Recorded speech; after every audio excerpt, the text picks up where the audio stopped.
Kalau ini kalau tidak mampu membersihkan ekor, maka kepalanya yang saya potong.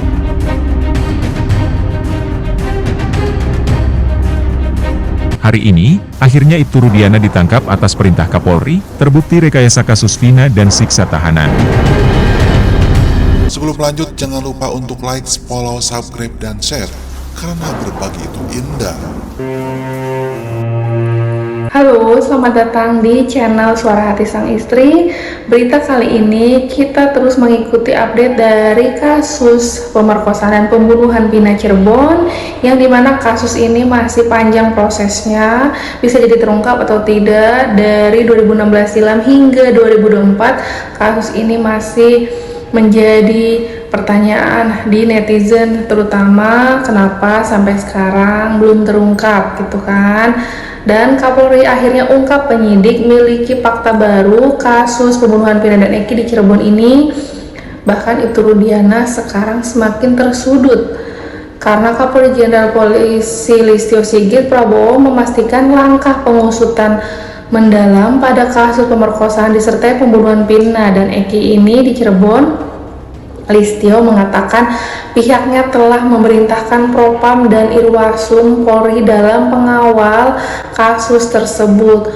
Profesi dan pengamanan Propam dan Polri, Inspektorat Pengawasan Umum Irwasum Polri kita turunkan untuk melakukan pendalaman terkait dengan peristiwa yang ada, kata Listio kepada awak media Rabu 17 Juli 2024. Listio menuturkan pihaknya tak menutup pengusutan kasus pemerkosaan disertai pembunuhan sejoli Vina dan Eki. Bahkan Listio berujar penyidik memiliki fakta baru dalam melengkapi pengungkapan kasus pemerkosaan dan pembunuhan itu. Pada saatnya setelah semuanya lengkap, kita akan sampaikan kepada masyarakat secara transparan tentang fakta-fakta yang kita temukan, ungkapnya. Kasus pembunuhan terhadap Vina dan Eki terjadi pada Agustus 2016 dengan pelaku geng motor Cirebon, Jawa Barat. Polresta Cirebon menetapkan 11 anggota geng motor sebagai tersangka kasus pembunuhan disertai pemerkosaan tersebut. Sebelumnya kasus kematian Vina dan Eki ditenggarai akibat kecelakaan lalu lintas yang terjadi. Namun sejoli muda itu ternyata menjadi korban pembunuhan sadis oleh geng motor tersebut. Hingga saat ini terdapat 3 orang tersangka pembunuhan dan pemerkosaan yang masih buron. Usai 8 tahun kasus tersebut, polisi mengungkap ketiga pelaku yang buron itu beridentitas Andi 23 tahun, Dani 20 tahun, dan Peggy alias Perong 22 tahun. Sementara 8 pelaku lainnya telah menjalani masa hukumannya, yakni Jaya Suprianto, Eka Sandi, Hadi Saputra, Eko Ramadhani, Sudirman, Rivaldi Aditya Wardana, dan Saka Tatal yang sudah bebas.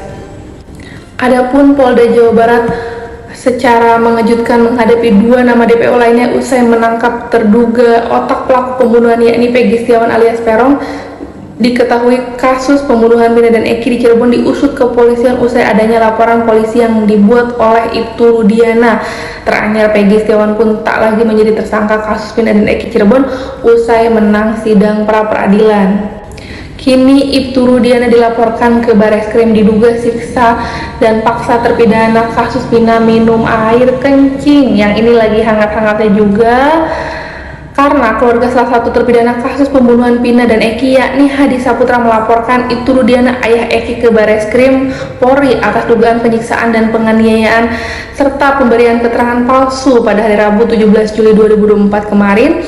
Laporan tersebut terdaftar dengan nomor laporan LP-B-2024-2024-SPKT-Bareskrim tertanggal 17 Juli 2024. Bentuk penganiayaan Ibtu Rudiana yang dilaporkan menurut tim kuasa hukum Ruli Panggabean berdasarkan keterangan Hadi Saputra dan terpidana lain kasus Vina ini ya, di mana diantaranya mulai dari menginjak-injak para terpidana, memukul kepala, lalu menggunakan gembok, hingga memaksa mereka minum air kencing atau air seni ya.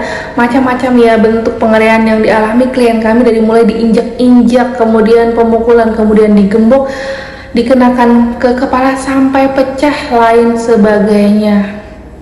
Ujar kuasa hukum keluarga terpidana kasus Vina Cirebon Ruli Panggabean kepada wartawan Rabu 27 Juli 2024. Bahkan kata Ruli, diduga Ibtu Rudiana memaksa para terpidana yang saat itu belum terbukti bersalah untuk meminum air seni.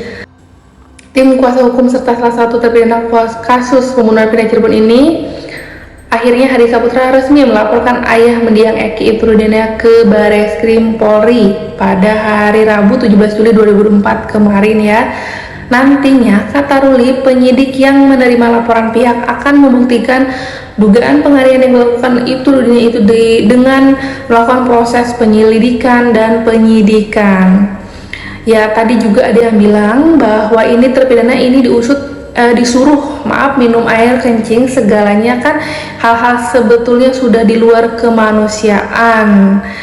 Jadi saya pikir laporan ini baru dugaan. Ya, kami minta untuk penyidik atau untuk Polri membedah ini semuanya. Jika semua dugaan tindakan pidana yang dilaporkan terbukti, maka hal itu akan menjadi novum baru bagi para terpidana kasus Vina Cirebon untuk mengajukan peninjauan kembali atau PK. Karena masalah ini tentu dengan rangkaian laporan yang kami lakukan ini, semuanya akan menjadi novum buat kami, kata Ruli. Dalam laporan itu Rudiana melanggar pasal 422 KUHP dan pasal 351 ayat 2 KUHP tentang penganiayaan, pasal 333 ayat 1 KUHP tentang perampasan kemerdekaan seseorang, pasal 335 ayat 2 KUHP tentang perbuatan tidak menyenangkan, dan pasal 242 ayat 2 KUHP tentang memberikan keterangan palsu. Kuasa hukum keluarga Hadi, Jutek Bongso, berharap Bareskrim Polri segera menindaklanjuti laporan tersebut. Kita harapkan pihak kepolisian dalam hal ini untuk segera melakukan penyelidikan terhadap laporan yang kita berikan beserta semua bukti yang kami sampaikan. Karena Jutek sebelumnya menjelaskan dugaan penganiayaan Ibtu Rudiana terjadi saat awal kasus, tepatnya ketika ketujuh terpidana di kasus ini ditangkap. Menurut dia, secara kejadian ini terjadi pada 2016 silam. Ibtu Rudiana masih terpangkat Aibtu dan bertugas di unit tindak pidana narkoba Polresta Cirebon. Namun saat itu Rudiana diduga melakukan penyelidikan sendiri terkait kasus kematian anaknya.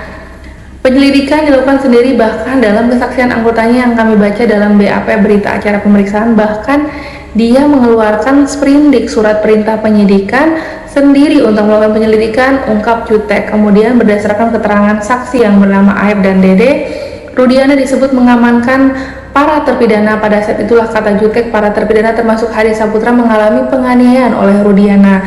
Terjadi penganiayaan, bahkan ini terjadi kepala dipukul sampai nempel benda, ditusuk dari belakang. Itu kita buktikan apakah betul atau tidak ya. Diberitakan sebelumnya Vina dan kekasihnya Eki tewas dibunuh tanggal 27 Agustus 2016 di Cirebon. Awalnya Vina dan Eki diduga tewas akibat kecelakaan tunggal, namun setelah diselidiki lebih lanjut ternyata keduanya terbukti dibunuh. Polisi awalnya menetapkan 11 tersangka dalam kasus pembunuhan 2 remaja di Cirebon. Pada saat itu 8 pelaku telah diadili dan 3 lainnya dinyatakan buron. 8 pelaku yang telah diadili yakni Jaya Suprianto, Eka Sandi, Hadi Saputra, Eko Ramadhani, Sudirman, Ripaldi Aditya Wardana, dan Saka Tatal. Semuanya dihukum penjara seumur hidup kecuali Saka Tatal yang 8 tahun penjara dan kini sudah bebas. Pada tahun ini polisi menetapkan Peggy alias Peron sebagai tersangka lainnya. Kemudian polisi merevisi jumlah tersangka menjadi 9 dari sebelumnya 11 orang. Polisi menyebut 2 tersangka lainnya yang disebut sebelumnya merupakan fiktif belaka, namun penetapan tersangka atas nama Peggy Setiawan itu digugurkan oleh putusan pra peradilan PN Bandung karena kurang bukti. Di sini tuh bener-bener beritanya sangat rumit. Akhirnya Ibtu Rudiana juga dilaporkan, tapi apakah nanti berhasilkah Ibtu Rudiana ini bisa memberikan keterangan terutama ke media, lalu di pengadilan juga, apakah Ibtu Rudiana ini akan tetap bungkam atau bisa memberikan fakta yang sebenarnya. Terlepas di belakang Ibtu Rudiana ini ada yang mengawasi atau ada yang menahan dari bukti yang sebenarnya, karena CCTV saja sampai sekarang belum dibuka dan HP Vina juga masih tidak boleh atau tidak bisa dibuka. Ini kasus terumit 2024. Siapakah sebenarnya pembunuh Vina dan Eki di Cirebon ini? Jangan lupa update terus. Terima kasih yang sudah nonton channel Suara Hati Sang Istri. Kurang lebihnya mohon maaf. Saya tutup. Wassalamualaikum warahmatullahi wabarakatuh.